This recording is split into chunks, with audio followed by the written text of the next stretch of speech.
Welcome back mga kaaldab. Ito na naman po ang inyong lingkod, si Mr. Destiny. At magbibigay po tayo ng pinakamainit na update po ngayon sa social media mga kaaldab. Ang dami po ngayong lumalabas, mga update nga po sa Instagram, sa Twitter, sa Facebook, sa mga website, sa mga vlogger, sa mga kumbaga masabi natin na gaya nila Christopher Min, Ray Pomaloy, yung mga ibang news, Abante, Philippine Star ngayon, at kung ano-ano pa. Normal lang po yun. Sabi ko nga po sa inyo, yan po talaga yung taktika para pabagsakin ang Aldab Nation.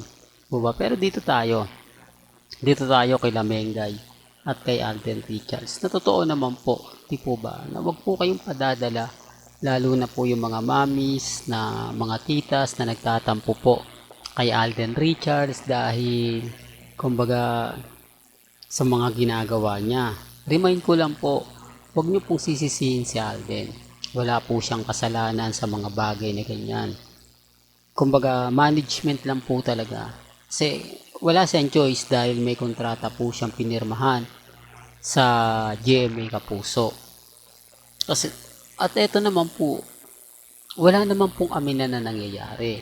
Hindi naman po umamin sina Alden at si Catherine dahil wala naman pong aaminin. Di po ba? Gaya nga po ng lagi kong pinapaliwanag at lagi kong sinasabi na hindi po ako magsasawa na sabihin sa inyo paulit-ulit na maging matatag lang po tayo at maging kampante. Hindi ko masisisi yung ilang mga mamis, mga titas, mga senyor na magtatampo. Hindi natin masisisi kung ano ang mga sasabihin nila. Kasi alam naman po natin ang buong istorya at buong kwento. Hindi naman natin pwedeng sabihin na kayso ganito, kayso ganon. Pag-uusapan at pagpepiestahan tayo.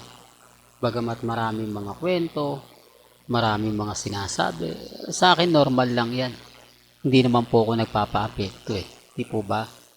Gaya nga po ng update na pag-uusapan natin ngayon patungkol po kina Alden Richards at kay May Mendoza. Bagamat maraming mga pahayag nila na hindi nga po talaga kapanipaniwala, pero okay lang po yan kasi lahat po ng mga nakikita ninyo at napapalabas na pinapakalat po ng mga Armain at Main fanatics, wala pong katotohanan yun. Hindi po yun totoo. Lahat po yun inedit lang po nila. Although totoong nangyari sa Hello Love Goodbye at sa Hello Love Again, pero pinagsasama-sama lang po nila. Yun po yung totoo. Kaya nga po ako, hindi ako basta-basta nagpapa-apekto Hindi ako basta-basta nagpapadala. Lalo na nga po kapag alam natin na medyo kakaiba. Pag alam natin na medyo ang ibig kong sabihin talagang mapapaisip ka. Di po ba? Lalo na nga po kapag ang pinag-uusapan natin ang real life couple. Kaya nga po kalmado at kampante kasi hindi naman po tayo magpapadaig at never po tayong magpapatalo sa mga sinasabi at pahayag po nila. Ang importante lang naman po ay yung update natin. Talagang mapapaisip naman po kayo. Hindi ko man po makuha yung simpatya. Kahit papaano mga kaaldab, mapapatanong kayo.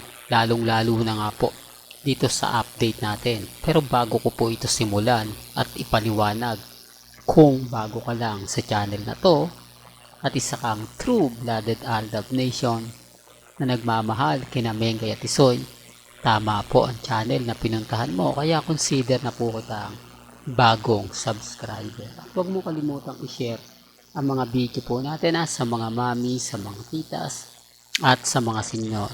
Itong post na to mga kaaldab ipinost ng isang malapit kay Alden Richards sa Stardust Makati. Mapapansin nyo dito mga kaaldab na mag-isa lang po si Alden Richards kagabi. Kasi kumbaga may mga point mga kaaldab na kumbaga ito yung araw na mabenta o malakas ang isang resto bar dahil nga po walang pasok kinabukasan.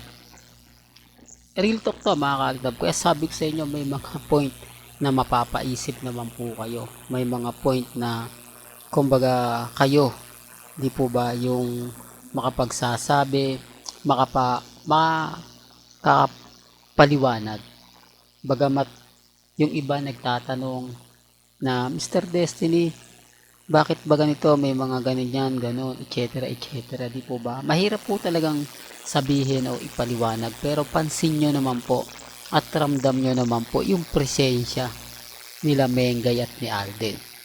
Sa ngayon, relax lang po ako. Sa ngayon, kampante lang po ako. Sa dami kasi ng mga nababasa natin, nakikita at napapaliwanag, abay, kampante lang. Di po ba?